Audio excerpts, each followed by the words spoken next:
Hindi ko pa kailanman nakita ang ganito karaming cichlids sa buong buhay ko. Grabe, grabe, grabe. Hihilahin nila ang dambuhalang lambat na to. Literal na natatakpan nito ang buong pond. Mauhuli natin lahat ng isda dito. Grabe, tingnan mo yan. Tingnan mo lahat ng cichlid na to. Astig, aray. Anong pinaka-wild na isda na meron ka dito? Ano yun?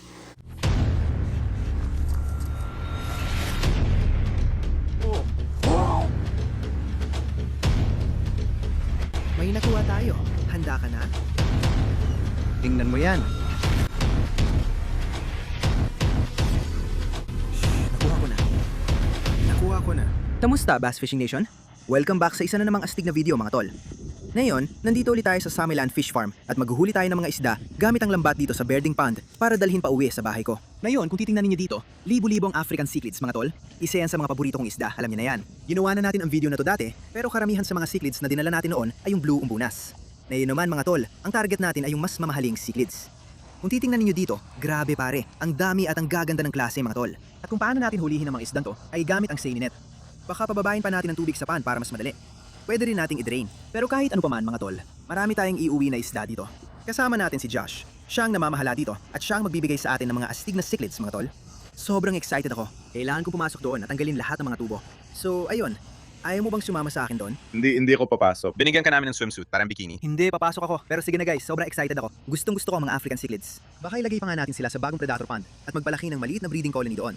Pero ayaw kong simulan to. Papasok na lang ba ako at hulihin ng mga isda? Malaki ang pond. Tingnan nyo to guys. Nagkakahiwa-hiwalay sila ngayon. Kung titingnan nyo sa likod, may mga cichlids pa rin. Saan-saan sila guys? Sa tingin nyo, ilan kaya ang nandito? Malamang nasa 2,500 hanggang 3,000 ang nandito. Wow! Sige, papasok na ako dyan. Umpisahan ko ng tanggalin ang mga tubo guys. Tingnan nyo ang mga cichlids na to. Ang astig nito. Tara na. Gawin na natin to baby. Papasok na ako. Sige. Ang unang kailangan mong gawin ay tingnan ng tubo na nakausli. Nakikita ko.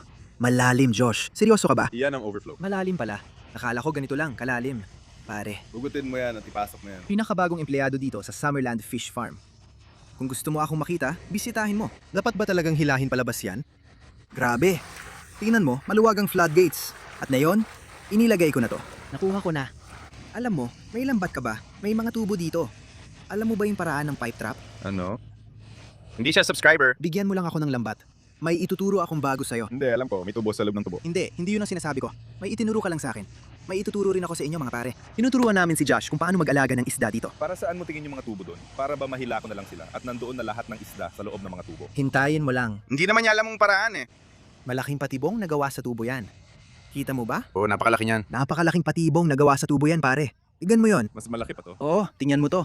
Hindi ko na nga kailangan ng marami para dito. Tignan mo to, di ba? Sinong nasa loob? Uy, huwag mo sabihin sa kanya. Nakita ko siya. Lumabas ka, pero sa susunod, ilagay mo sa bulsa mo. May isa pa dito, di ba? Hindi niya ito isasama sa bilang natin. Tara na. Seryoso ka ba? Sige, kailangan natin humanap ng isa pa. Babalik na siya. Magpaka-natural ka lang. Kunin mo ako ng panghagis na lambat. Woo! May nakuha ako. Tingnan mo yan. Handa ka na bang makita to? Ito ang pipe trap method. Pipe trap. Oo, ang dami ko natutunan ngayon. Pahingi nga ng lambat. Pare, tingnan mo. Ayun yung 4 na patong. Tingnan natin. Ayun, may naalala. Oo, kita mo, gumana. Gumana siya ngayon. Siguradong may laman to. Nararamdaman ko ito. Nararamdaman ko. Bilis, bilis, bilis. Wait. Ayos yan. Ayos yan, tol. Tingnan mo yung asul. Ayos yan. Wow, ang ganda. Maraming malalaking cichlids dyan, mga tol. Nagtatago sa loob ng tubo. Ayos yan. Oo? Anong klase yan? Sige mga pare. Ngayon, binabaan natin ang tubig sa pond para mas madali nating mahuli ang mga isda. Tinitingnan lang natin kung mahuhuli natin sila sa mga tubo. Mahuli natin silang hindi handa. Josh, nasaan ang lambat? Sinusubukan niya sirain ng bitag mo. Ano yon? Ano yun?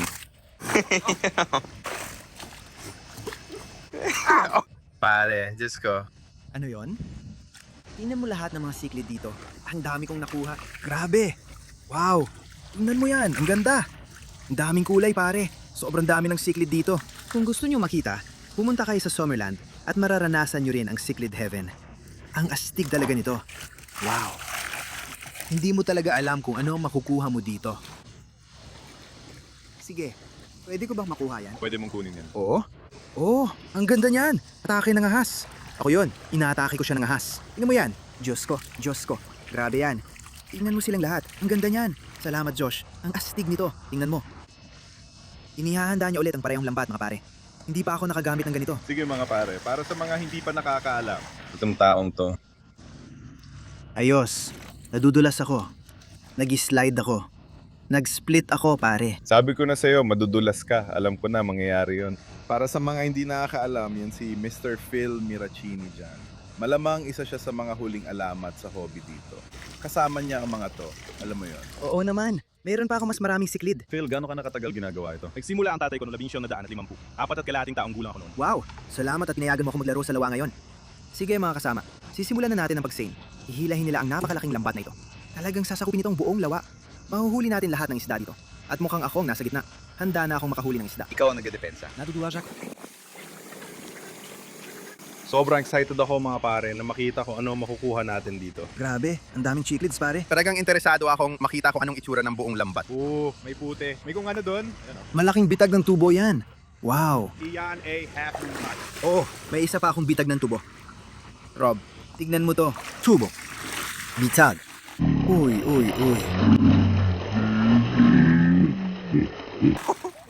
May ilan pa. Yung isa, may mga anak sa bibig niya. Ibabalik kita. Pasensya ka na. Grabe ito mga pare. Hindi pa ako nakakita ng ganitong karaming siklid sa buong buhay ko. Ang galing nun. Bumalik ka rito. Bitak na tubo.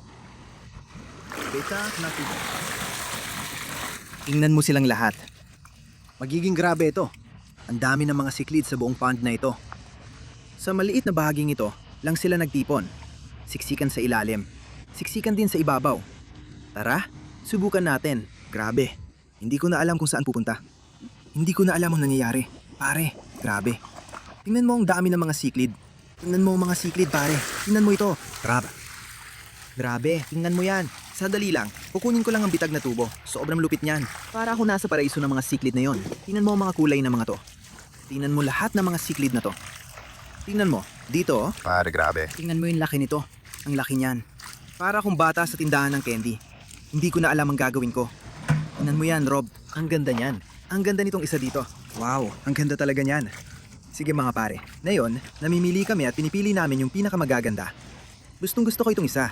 Hindi ko na alam kung saan magsisimula. Ang dami kasi dito. Isa pa yan. Gusto ko yan. Ang ganda niyan. Tingnan mo yan. Alin diya? Tingnan mo yan. Ang ganda niyan. Hindi ko pa nagagawa to dati. Ang astig nito. Oh, gusto ko to. Wow, ang ganda nito. Ang ganda talaga. Ang laki niyan. Nakakakuha kami ng daan-daan yan. Matandaan na yan. Kita mo naman. Oo. Karaniwan, kapag tumatanda na sila, imbes na itapon, dinadala namin sila sa hukay sa likod at pinapalaya doon. Alam na namin ang tungkol sa hukay. Kita mo naman dito ang iba't ibang klase. Ang dami talaga. Gusto ko yung isa. Ang ganda niyan. Wow, ang astig niyan. Tumatanda na to, pero maganda pa rin ang kulay niya. Pare, sobrang gusto ko to. Ito ang paborito ko. Ang gaganda talaga ng mga to. Idadagdag natin sila sa timba, mga tol. Tignan niyo to. Wow, ang ganda niyan. Baka ito na ang paborito ko. Parang may electric blue na dating, pare.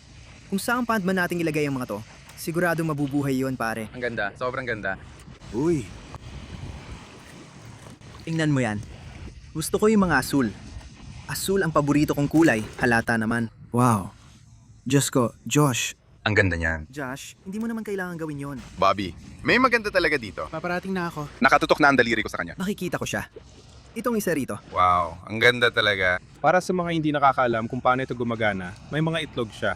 Makikita niyo lahat ng itlog. May mga itlog siya, tapos magfa-free swim na sila ron. Magsisimula niya buksan ng malaking ibabang panga niya para makalangwi silang lahat. At pagkatapos, iluluwa niya silang lahat. Kaya nakakatipid tayo dyan. Nakakuha tayo ng 50 isda sa isa lang. Ang ganda nun. Grabe yun. Gusto ko rin to. Oo, ang ganda. Tingnan mo na yung balde ngayon. Tingnan mo kung gaano kakulay. Hindi ako makapaniwala. Para akong nasa langit ng mga siklib na yon, mga tol.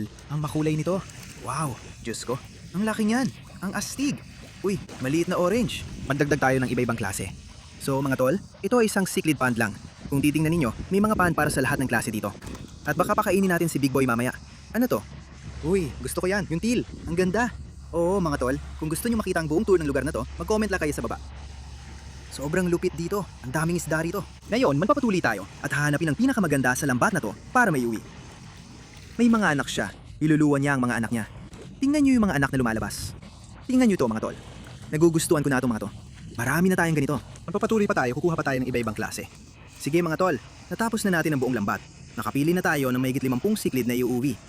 Tingnan niyo kung gaano karami dito. Puro African cichlids to mga tol. Ang saya ng karanasan na to, mano-manong pinili para maiuwi sa mga pan ko. Kung titingnan nyo dito mga tol, ang dami nating magagandang isda. Ibig kong sabihin, tingnan nyo to. Ang astig niyan pare, ang dami talaga natin dito. Ang daming iba't ibang kulay. Woo! Nagawa natin to. Tingnan nyo kung gaano kaastig to mga tol. Ang daming astig na isda dito. Ibig kong sabihin, ano kaya ang mga yon? Ang gaganda pare. Tingnan mo yan. Frontosa to. Oh, ang astig ng mga frontosa. Tingnan mo kung gaano kataba yung puffer na yan. Ano ang pinakakakaibang isda na meron ka dito? Ang astig ng mga to. Ano yon? Isang isdang dahon yan. Teka, tingnan mo yon. May isa pa sa ilalim niya, para siyang natural ang kulay. Kukuha kami ng isang isdang dahon, pakiusap. Mga pare, pakakainin natin yung malaking isda sa likod. Siya ang may pinakamalalaking arwana na nakita nyo sa YouTube.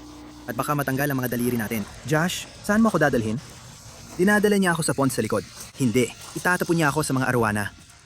Isa tong blue pipe trap. Sige, kunin mo na yung blue pipe trap. Okay. May lambat na ba tayo ngayon? Diyos ko. Ano yon? Pare may ahasya sa loob niyan. Ito ay isang pulang tubo.